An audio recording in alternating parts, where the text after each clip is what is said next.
E o tema do vídeo de hoje é sobre estratégias de vendas. Nós iremos falar sobre 7 estratégias que são validadas não apenas por mim, mas na filosofia de vendas globalmente falando. Vou trazer até literatura. E para você que ainda não me conhece, meu nome é Evandro. Eu trabalho no marketing digital nessa bolha desde 2020. Trabalhava numa holding em Alphaville chama, né? SDA, fatura lá seus múltiplos 8 dígitos.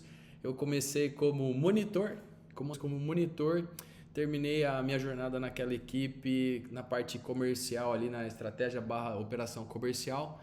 Cuidava principalmente, minha função principalmente era na execução da operação de vendas dentro de um evento presencial para mais de 1.500 pessoas no Teatro Bradesco. Participei de 2 edições, experiência incrível, desde estratégia, desenvolvimento, execução, pós-venda, time, tudo. Então, muito do que eu aprendi foi lá, eu vou trazer aqui para você. E vindo aqui, ó, olhando para você de frente aqui com essa câmera número 2, nós vamos falar de 7 pontos, 7 estratégias, 7 detalhes que fazem total diferença. Eu trouxe a canetinha aqui que em algum momento eu vou desenhar para poder ajudar. O primeiro ponto que eu quero trazer é sobre um preconceito. Existe um preconceito porque ninguém quer ser vendedor. E aqui eu tenho que deixar muito bem claro, fazer um acordo aqui, que isso aqui é preconceito. Preconceito. As pessoas tendem a achar que algo é sem realmente saber com profundidade daquele tema.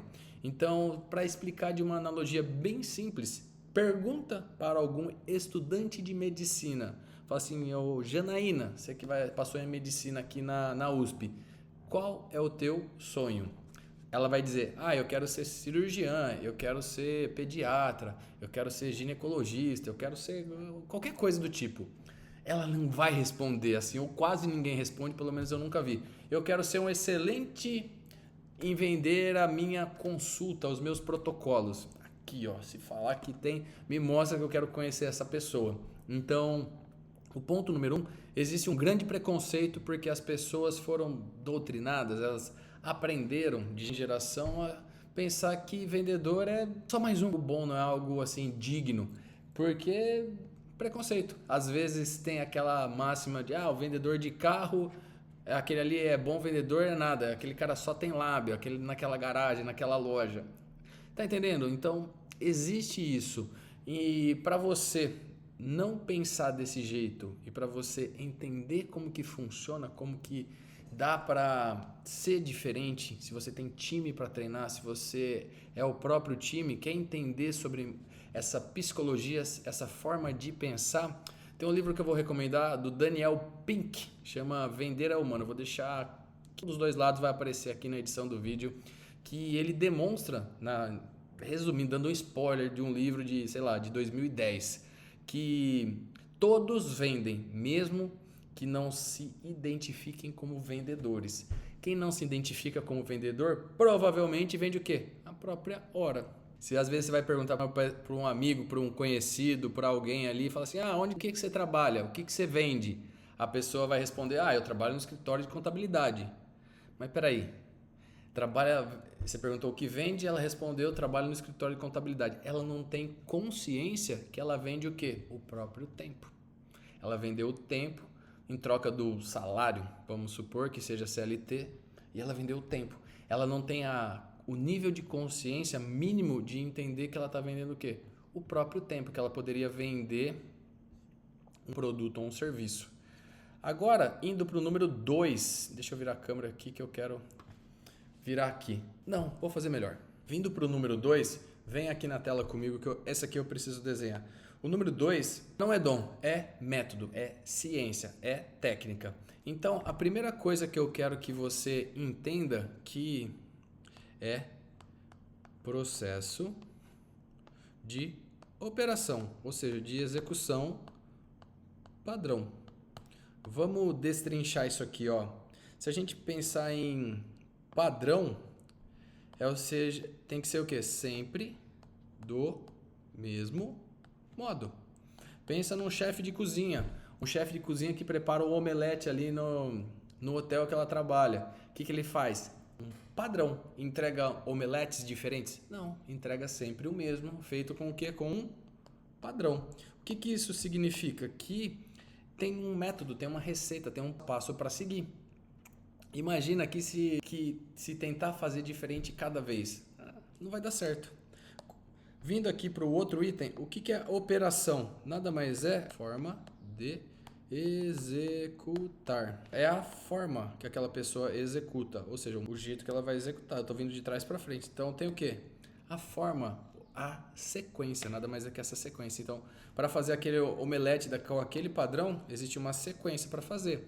E o que essa sequência é? O quê? É o processo, que nada mais é que a gente vai chamar de passo 1, passo 2, passo 3, passo 4 e assim até o último passo necessário. Então, a palavrinha-chave, a mágica aqui, se você só pegar tudo isso que eu falei aqui, o nome disso é POP. Ah, não conhece esse termo, Evandro? Vai lá no Google e pesquisa. O que é um processo de operação padrão? Se você não faz ideia que isso existe, tá aí um grande problema. Se for fazer uma analogia simples, pensa na avó Alzira. Vamos inventar a avó Alzira lá com 82 anos. Cadê aqui? A avó Alzira com 82 anos. A senhorinha ali tá fazendo o bolo para os netos. Ela tem 82 anos. Aí você vai lá perguntar, vó, por que a senhora faz o bolo desse jeito? Por que faz dessa ordem? Ela vai responder, porque quando eu era criança, quando eu era menina, eu aprendi a fazer assim com a minha mãe. E ela me passou a receita e eu sigo a mesma receita dela desde sempre. O que ela falou com outras palavras? Ela tem o processo de operação padrão. Mesmo muito experiente, ela não inventou uma receita nova. Então, para você, a pergunta é, dentro da sua empresa, dentro da sua clínica, do seu consultório, do seu negócio, você tem um processo de operação padrão e não está somente na tua cabeça, que está descrito num documento, no computador, numa planilha, o que quer que seja, num mapa mental. Mas existe isso? Se não existir, você está enchendo um balde que está furado. Ele nunca vai ficar cheio, porque a água vai mais água embora do que água ficando dentro dele. Então, primeira coisa, a primeira estratégia é tenha o seu processo de operação padronizado. Se eu voltar aqui, se a gente vier aqui, você vai falar, Evandro, tem referência? Tem. Eu vou colocar duas referências que eu gosto. Na edição do vídeo vai aparecer aqui ou aqui. Mas assim, eu vou colocar... Não vou nem colocar aqui, eu vou escrever, vou escrever. Tem duas que eu gosto bastante, que é um livro... O livro que está aparecendo aqui, que é chamado Spin Selling, Atingindo Excelência. Eu quero que você vá na página, se não é 82, é na página 89. Nessa página, o autor vai falar da própria técnica do SPIN. S de situação, P de problema, I de implicação e o N de necessidade. Tem um framework, esse é o framework, essas 4 etapas, esses 4 passos. Você vai ali, SPIN, situação. Aqui são perguntas de contexto. Você vai perguntar, me conta o que está acontecendo com você, me conta como que você chegou até aqui, me conta o que aconteceu ou o que você está buscando. São perguntas que você vai usar o quê? Como gancho inicial para poder desenvolver a conversa, desdobrar aquele assunto para descobrir o quê? Qual que é o problema, o que essa pessoa está passando, qual que é o BO. Como o Benício diria, qual que é o BO que essa pessoa quer resolver? Qual que é a dor dela, né? O que está acontecendo? O que está acontecendo? É isso. Então, o que você tem que fazer? Descobrir, através dessa pergunta inicial, descobrir qual que é a dor. A partir do momento que você descobrir, você tem que fazer perguntas e afirmações para mostrar para a pessoa a implicação. Ou seja, o que isso significa? Qual que é o não fazer nada? Qual que é o custo de não fazer nada? Ou seja, aqui você já está encaminhando para o momento de elevar o nível de consciência da pessoa para encaminhar, para começar a jornada dela do fechamento. Consegue entender? A sequência é passo a passo. Dá o gancho inicial para descobrir o contexto, descobre qual é o problema que ela está passando, mostra para ela se não resolver, o problema vai ficar pior. Você amplificou aquela dor, o futuro dela. E depois você mostra o quê? A solução para atender às suas necessidades. E é o caminho da sua solução. Aqui, sua solução. Com isso aqui, você vai conseguir ajudar ela a enxergar tudo que ela precisa. Esse assim é do fundamento. Se você pegar o livro inteiro e entender só esse pedaço, vai ser ótimo, porque você vai conseguir conduzir as conversas, que é o processo de operação padrão. A segunda dica que eu posso dar de leitura, eu vou pôr aqui, ó, do lado de cá. Chama-se Receita Previsível, o nome desse livro. Ele mostra mais para vendas para empresas, de empresas para empresas, a famosa B2B. O que o autor traz, o Aaron Ross? O método que ele usou para triplicar a receita das empresas dentro da Fortune 500 lá nos Estados Unidos, das norte-americanas. O que é na prática? É o processo que ele fez, é um livrinho mais grossinho, assim, de 300 páginas, que ele mostra tintim por tintim o que fazer cada passo. Ali é como se fosse o manual do carro, é como se fosse cada etapa, o que você tem que fazer para não errar e o que você tem que fazer para acertar. Tá? Então, minhas duas recomendações fortes para você entender como faz isso. Vindo para o próximo aqui, esse aqui eu vou querer escrever porque é importante. O próximo item aqui, eu vou riscar de azul para separar, e eu quero que você anote porque isso aqui é muito importante. Muita gente erra com isso aqui. Deixa eu trocar a câmera para cá. Muita gente erra com isso aqui. Qual que é o erro que destrói muitas empresas? Promover um vendedor excelente para gestor. Não é assim que funciona. Precisa ter uma análise mais profunda, porque o vendedor muitas vezes ele é talentosíssimo ou talentosíssima ou trabalha muitas horas por dia, só que não tem sistema para duplicar isso. Eu tenho uma pessoa que eu conheço que no banco que ela trabalhou, enquanto essa pessoa era gerente de contas, gerente pessoa física, depois jurídica, ganhou todos os prêmios possíveis, mesmo morando no interior do estado. Ganhou prêmios que competia contra grandes centros. O que aconteceu quando essa pessoa foi promovida de gerente para gestor? Trocou foi para um outro banco e não deu certo. Porque o estilo que ela trabalhava, o jeito que ela performava, só funcionava bem para ela.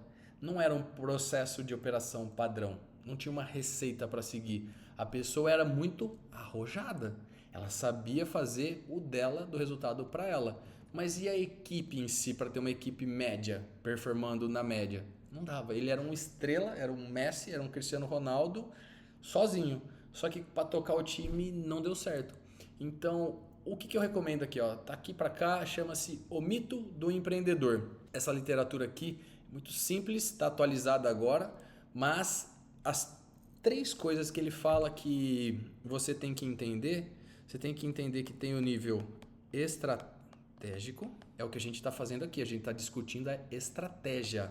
Depois disso tem o nível tático e tem o nível operacional. Aqui, se você for pensar em fatias, em tiers aqui, imagina que é no exército, aqui é o soldado. Vamos falar que o soldado é o que tem a maior quantidade.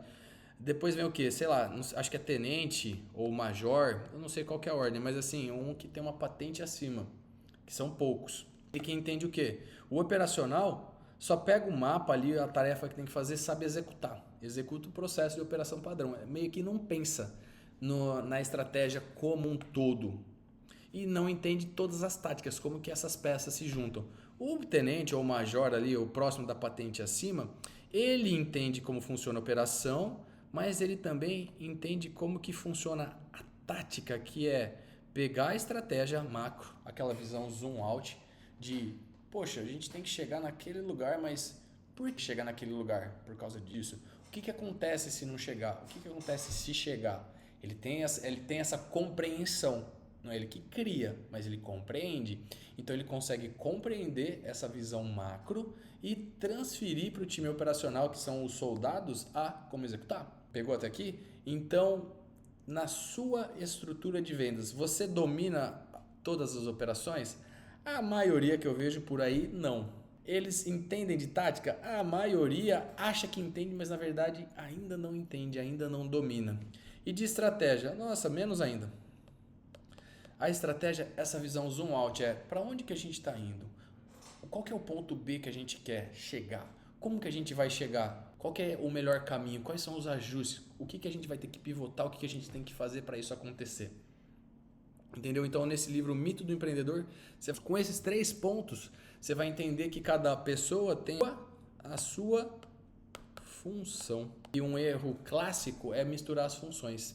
deixar múltiplas funções com uma mesma pessoa. O que vai acontecer?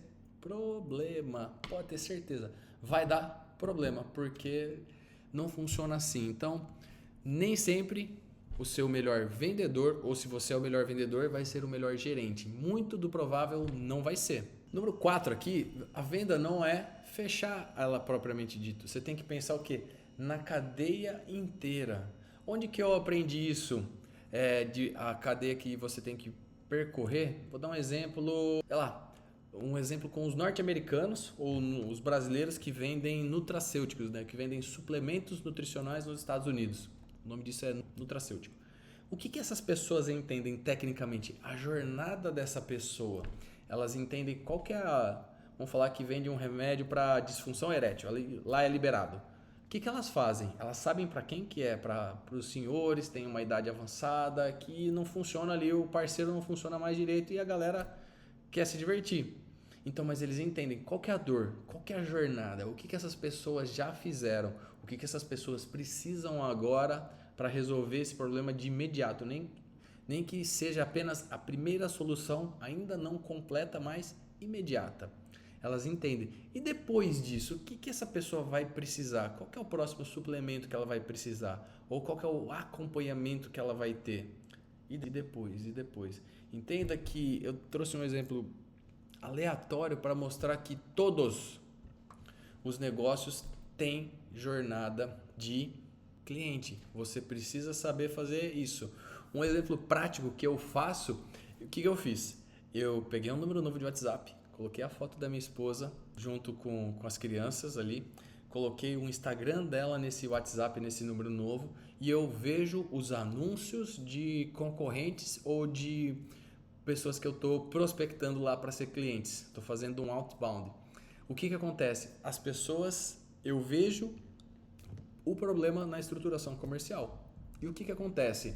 Eu consigo comprovar, não apenas falar para esses meus futuros clientes, para esses prospectos, olha, você tem um problema aqui e aqui. Estatisticamente isso acontece com 7 de cada 10 e você está dentro dos 7 de cada 10 que perde dinheiro. Eu sei disso porque eu fiz o teste, olha o teste aqui. Entendeu como que isso acontece? Então, entenda a jornada inteira. Nesse caso, a jornada começa o quê? No anúncio que leva para o WhatsApp. Eu espiono o anúncio, espiono é modelo. Tá no Facebook Ads lá, eu vejo o anúncio e depois eu caio para o primeiro ponto de contato para ver se tem automação, se não tem automação, se é só um humano que atende ali com horário limitado. Ou seja, a grande parte dos leads são desperdiçados nessa primeira etapa. E eu faço o que? Isso para mostrar que na primeira etapa o seu resultado final já está comprometido. Não adianta ter mais clientes, ter mais potenciais leads. Não vai rolar porque está falhando muito no primeiro ponto. Vamos para o número 5 agora. Quando eu falo que o jogo mudou, você precisa entender que você precisa diminuir a fricção. É como se fosse um ponto do complemento do anterior. Depois, a ideia central que eu quero que você pegue aqui, depois da pandemia, o WhatsApp com força, o consumidor está muito empoderado. Então, vender deixou de ser convencer, de tirar pedido. Vou entender, ouvir o que a pessoa precisa e facilitar a sua vida. Por exemplo, não funciona mais aquele PDF ilegível, ruim, de baixa qualidade. Áudio no WhatsApp, para mim, é um terror, isso é um caos. E as pessoas que mandam áudio de 2, 3, 5 minutos? É um caos. Não funciona. E quando a pessoa vendo o anúncio, manda mensagem no direct e demora para responder essa mensagem é respondida às vezes no outro dia, o que acontece? É perdida. Então tem muita fricção que mata a sua venda. Qual que é o macro da história? Assim? Você tem que imagina que você enviou um direct para essa pessoa, para o médico ali, você cai no WhatsApp, recebe um áudio de 3 minutos, não entende o formato do atendimento, não entende o que está incluso ali no que precisa, não entende preço, não entende nada. O que vai acontecer? Provavelmente você vai desistir. E se acontece a mesma cena, a pessoa vem, te dá um áudio de nada, ou ela responde numa linha assim: eu posso te explicar em 30 segundos e já resolver o seu problema. Vou verificar a agenda e te ligo. Ou seja, avisou que vai ser ultra rápido, já vai trazer a solução com data para fazer. Entende que deixou de ser complexo, se tornou ultra simples e eficiente. O que eu quero que você faça dentro do seu processo de operação padrão? Quantas fricções você pode retirar do seu processo para deixar ele mais fluido, mais leve, mais prático? Vindo para o próximo aqui, para o item 6, esse eu vou ter que escrever aqui porque é uma história real e é importante trazer para você aqui. Eu vou pôr um amarelinho aqui que é bom de enxergar. Aqui, ó, a ideia central aqui é a diferença entre vender muito pode te quebrar. Ó, eu vou até escrever que isso é importante. Vender muito pode quebrar você. Você vai falar, por quê, Evandro? Por que isso acontece?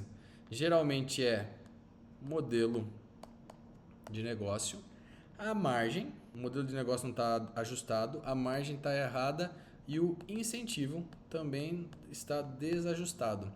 Na prática, imagina só, a empresa quebra porque vendeu muito, ou seja, na margem errada. O que ela pode ter feito? Ela fez um desconto, né, um preço promocional mais agressivo que destruiu o lucro, deu prejuízo na operação. Enquanto mais vendia, mais prejuízo dava. E também a terceira coisa que acontece é uma comissão mal desenhada, com um incentivo errado.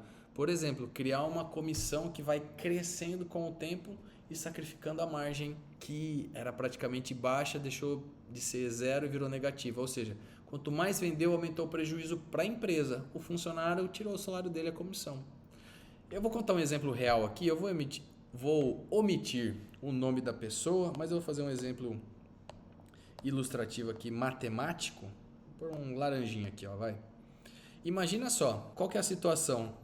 É uma clínica, vai. Eu vou falar clínica X. Ela começou a dar 50% de desconto, porque estava no desespero para fechar e bater meta.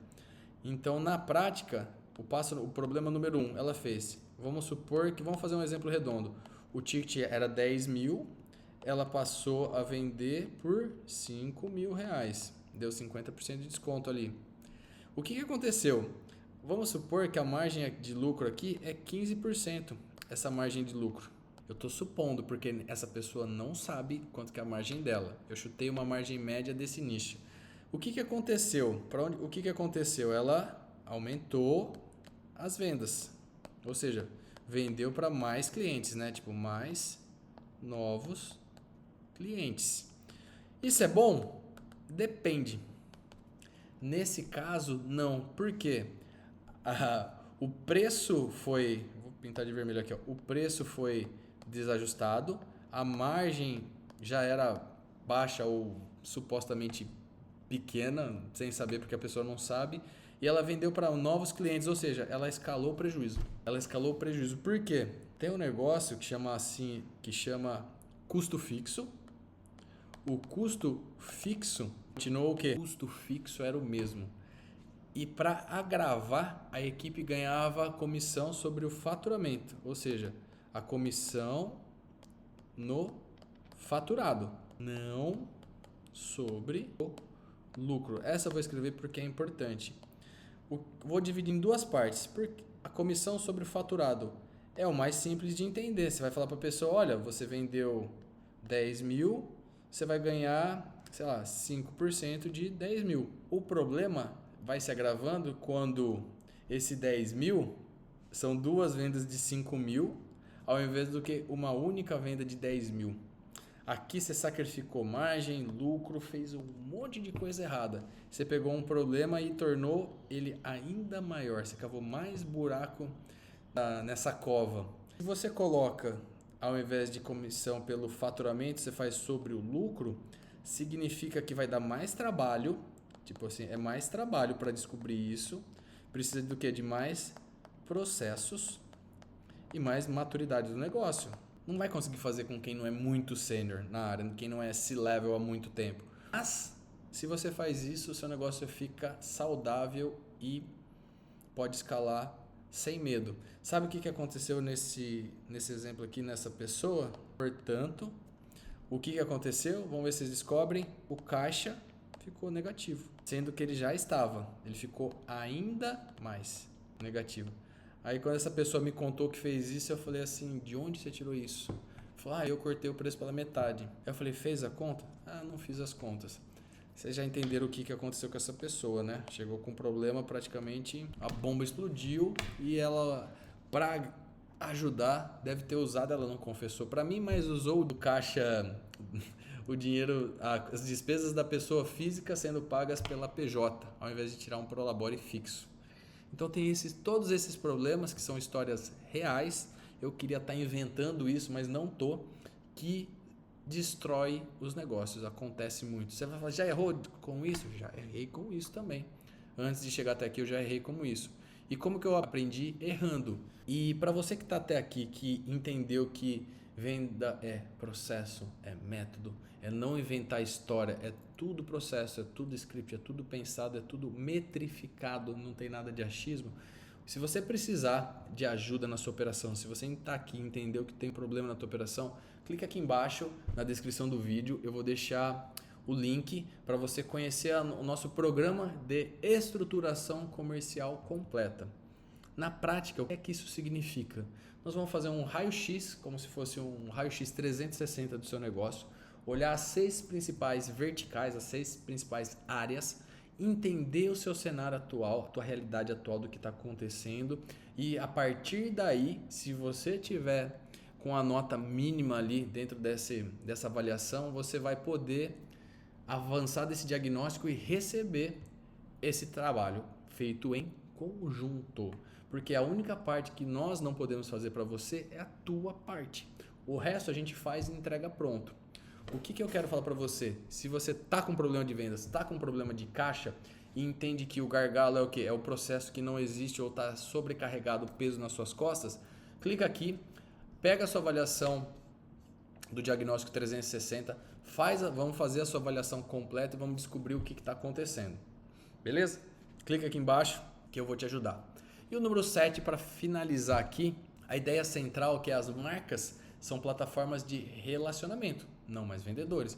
Pega o caso da CIMED. João Adib é o quê? Ele é influenciador da marca. Ele não é só a marca CIMED. A CIMED está em todos os cantos.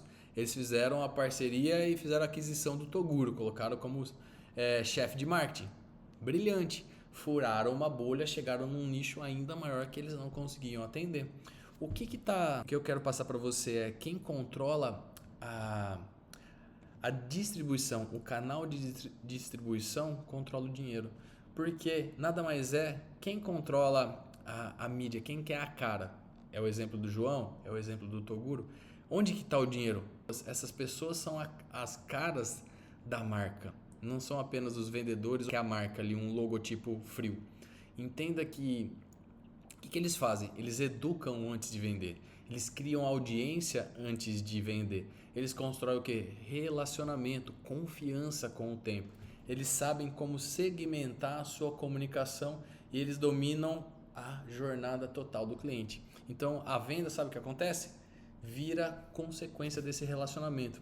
Se for fazer uma analogia simples, pega a história do semeador que está na Bíblia. Não tinha boas, o semeador não tinha. As sementes são o quê? As oportunidades, é o seu produto. E o que ele foi fazendo? Foi semeando, algumas o solo seco estragou, outras os espinhos sufocaram e algumas chegaram. Resumindo, uma história longa, não dando spoiler, tem 2000 anos isso. Mas o ponto é, você vai semeando. Independente do tempo, da situação, da adversidade, continua semeando, uma hora vai encontrar o público certo e pumba, sua campanha explode de crescer. E foi esse o vídeo de hoje. Para você que chegou até aqui e não está inscrito no canal, clica aqui, se inscreve, ativa o sininho, deixa seu like, deixa seu comentário se fez sentido. Se não fez sentido, deixa o seu unlike ali, põe lá que não gostou e deixa seu comentário para entender o que aconteceu com você, para eu poder te ajudar no próximo vídeo. E para você que gostou, semana que vem tem mais. Um forte abraço e tchau!